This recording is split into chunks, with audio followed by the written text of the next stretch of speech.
Mga idol, June 1 na, start na ng Shanty Karte o opportunity card na sinasabi ko para sa Germany. Yes mga idol, ayon sa mga nabasa ko at sabi ng vlogger na to, ang Shanty Karte daw ay parang visa na pwede kang maghanap ng trabaho sa Germany for within a year mga idol, kahit wala ka pang job offer. Kagaya nga ng sinabi ko dati, kailangan ba magaling ka sa German language? I think kailangan mo ng A1 mga idol sa German language. Pero sabi nga ng vlogger na to, hindi naman daw talaga definitely kailangan. So ang importante, mataas naman ang English proficiency mo mga idol. So medyo nag-aalangan pa ako dyan, hindi ko pa kabisado, pero at least mga idol, open na siya ang program na to, open ang Shanty Karte.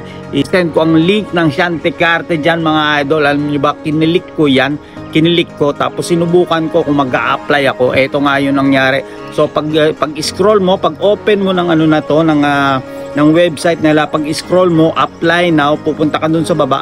Kasi mga idol, may mga questions dito So sinasagutan ko lang yung mga questions, ganyan-ganyan. Kumbaga yung parang ano mo, yung sitwasyon mo ngayon, kung ano yung meron ka, meron ka bang vocational studies kahit 2 years, kaya parang nakalagay doon, kailangan meron kang vocational studies na 2 years, or kung hindi man, meron kang university studies na 4 years. So idol, paki-ano nyo na lang, browse nyo na lang itong website na to, ang Shanty Karte at opportunity card, kasi malay nyo, di ba mga idol, baka ito na yung chance mo na makarating sa Germany. Hindi mo masabi, di ba?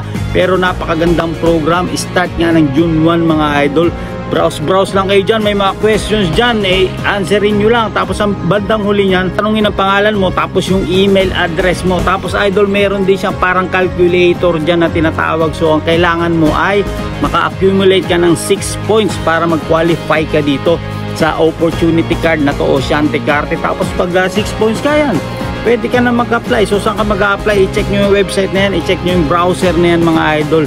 Ang alam ko sa German consulate ba o sa German embassy kakailangan pumunta. Hindi ko lang kabisado mga idol, pero at least open na siya. I-browse yung mga idol, maalala nyo, ito na yung chance nyo para makarating ng Germany. Yun lang mga idol, maraming salamat sa mga nanonood.